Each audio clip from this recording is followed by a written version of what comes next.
gets a flick.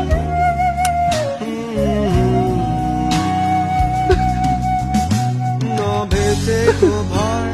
ठिकै हुन्थ्यो भेटिहाल्यो अब छुट्नै पर्यो जिन्दगीको खेल छाडी जाने नै हो र छेडिँदै नभेट्दा साथै जान्थ्यो प्राय समय अङ्गालै हुन्थ्यो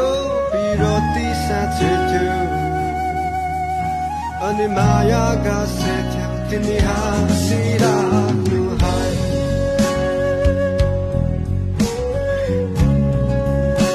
तिमी